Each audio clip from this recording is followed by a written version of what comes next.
Good morning. Good morning. मेरा नाम प्रीति है। मैं यूपी के आगरा डिस्ट्रिक्ट की रहने वाली हूँ। मैं तो कुछ करती नहीं हूँ, सारा श्रेय इन्हें जाता है।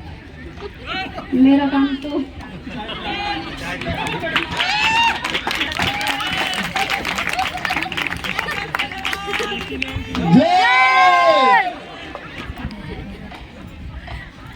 बोल सच्चे दरबार की। नमस्कार साथियों। नमस्कार। नाम मुकेश कुमार, जिला धौलपुर, राजस्थान से हूँ और इस वंडरफुल कॉन्सर्ट में आप सभी का हार्दिक स्वागत, अभिनंदन करता हूँ। और अगर काम की बात करूँ तो पहले जॉब भी किया करता था, उसके बाद में अपना कंप्यूटर कोचिंग और बच्चों के ट्यूशन का काम था और उसी काम के साथ साथ ये व्यापार मिला मुझे। और इस व्यापार में लाने वाले और आगे बढ़ाने वाले, उनके लिए एक बार तालियां चाहूंगा। मिस्टर बलिंदर सर मेरे सीनियर हैं, वो बैठे हुए यहाँ पर। और एक बार जबरदस्त तालियां मेरे सारे गुरुजनों के लिए जो यहाँ उपस्थित हैं या अनुपस्थित है, सभी के लिए एक बार जबरदस्त तालियां। अब सर अगर काम की बात करूं इसमें व्यापार में, तो जब आया था तो ऐसा लगा था कि ये जो 5-6 हजार रुपये जो लगा है वो वापस निकल आए तो बहुत अच्छी बात है। लेकिन जैसे ही इसमें आ गया तो उसके बाद में साफ दिल रम गया इसमें। और उसके बाद में कुछ नहीं दिखता, सिर्फ और सिर्फ यही दिखता है क्योंकि ये पहन रखा है, ये भी डीटीएम का है और जो जूस पिया है वो भी डीटीएम का है। और उसके बाद में साहब बाइक पे चला था वो भी डीटीएम से ही, और आज यहाँ बाहर कार से आया हूँ वो भी डीटीएम से ही है।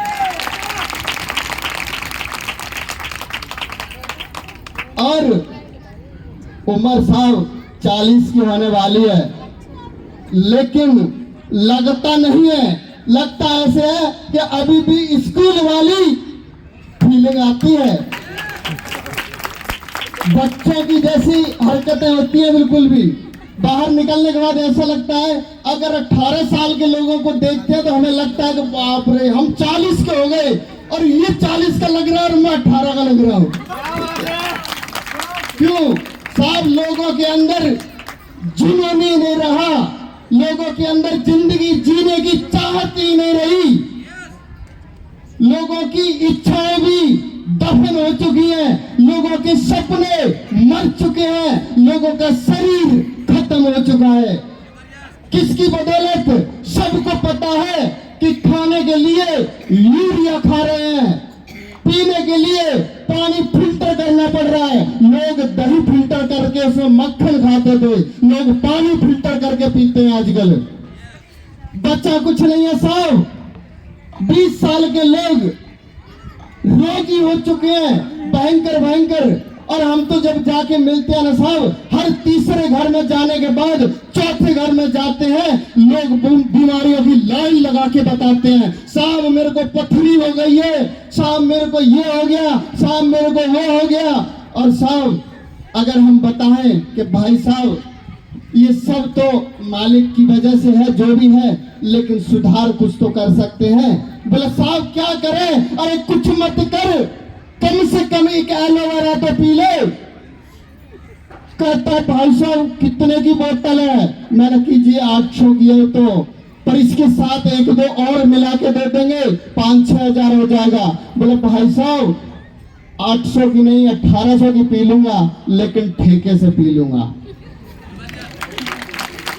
तो भाई पी लो, खूब दबा के पी लो, 800 की 1800 की पी लो, लेकिन जिंदगी के बाद में समझ में आएगा कि कुछ दिन के बाद में पीने वाले जितने भी हैं, जो एलोवेरा, काइवेरी, आंवला, गिलोय नहीं पी सकते, वो दारू पी सकते हैं। कुछ दिन के बाद में पता चलेगा कि उनको बुढ़ापे में मृत्यु नहीं, जवानी में मृत्यु मिल सकती है।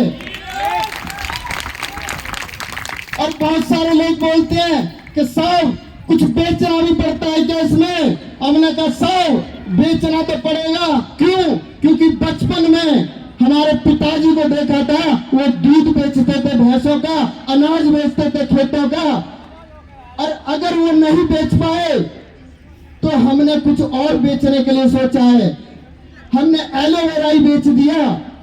और अगर कुछ लोग बोलते हैं कि हम बेच नहीं सकते, तो तैयार हो जाना, जमीन बिक सकती है पूर्वजों की, क्योंकि कमाई सिर्फ और सिर्फ बेचने से होती है। अगर वो भी नहीं बिका तो हमने बहुत सारे लोगों को आंखों से देखा है, लोगों के गहने जेवरात भी बिक गए जिन्होंने बेचने का काम नहीं किया।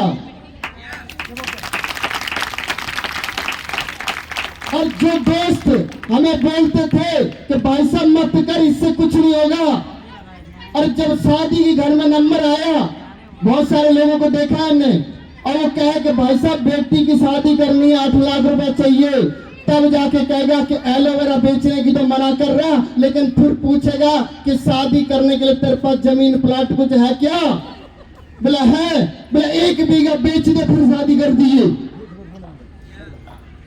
तो उन लोगों से मैं बोलता हूं, शायद वो मौका ना आए, अगर कोई बेचने का काम नहीं है तो एलोवेरा ही बेच लेना, क्योंकि हमने तो साल शुरू कर दिया है, क्योंकि कपड़ा बेच नहीं सकता था, कुछ पढ़ाई भी की हुई है, और बेचने के लिए कपड़े के लिए लाखों रुपया चाहिए, राशन बेच नहीं सकता, लाखों रुपया लगता है, अगर कोई और व्यापार की बात करें तो लाखों रुपया लगता है।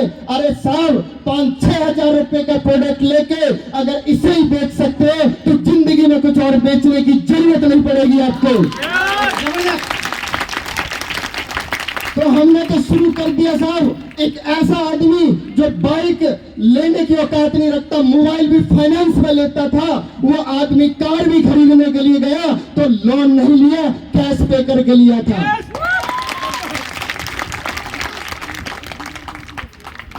और अगर बात करूं तो हमने तो ऐसा भी देखा है कि लोग कच्चा बनियान भी EMI पे ऑनलाइन करते हैं, किस्त पे।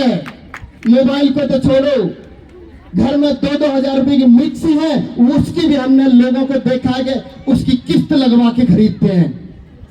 साहब ऐसी जिंदगी से क्या फायदा जिसमें 2000 का भी कर्ज लेना पड़े।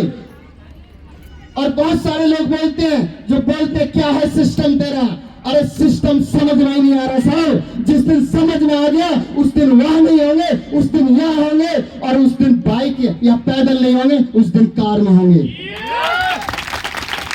तो बहुत सारी बातें हैं जिनकी बदौलत मैं इस बिजनेस में आया था, और जो भी कुछ सीखने को मिला था उन सब के लिए बहुत बहुत शुक्रगुजार हूं मैं, और परमात्मा का वो आभार प्रकट करता हूं, क्योंकि जब ये बिजनेस मुझे मिला तो साहब मना नहीं कर पाया, हाँ कर लिया, क्योंकि वो मेरी मर्जी नहीं थी, वो मालिक की मर्जी थी। और आज इस हॉल में जितने भी बैठे हैं और अभी तक बैठे हैं वो उस मालिक Malik की वजह से हैं, क्योंकि बिना मालिक की मर्जी से पेड़ की पत्ती भी नहीं हिलती। 1-1 क्विंटल का शरीर कैसे आ सकता है यहाँ पर? जो उठ के चले जाएंगे वो भाग्यशाली नहीं, दुर्भाग्यशाली होंगे, क्योंकि भगवान ने मौका उनको भी दिया है लाखों में जाने के लिए। अगर उनका भाग्य में नहीं है तो अपॉर्चुनिटी है साहब, मौका है, बहुत सारे लोग ठुकरा भी सकते हैं। तो हॉल में बैठे रहना, जिनको जितना समझ में आए समझते रहना, क्योंकि वो जिंदगी का मौका आपके पास भी है, जीवन आप भी बदल सकते हैं मेहनत करके। तो बहुत सारी बातें, लास्ट में 2 लाइन, ईश्वर का दिया अंत नहीं होता, और टूट जाए ऐसा संकल्प नहीं होता। और साहब हार को दूर ही रखना लक्ष्य से, क्योंकि अपने आप पर जीत का कोई विकल्प नहीं होता। Thank you, love you.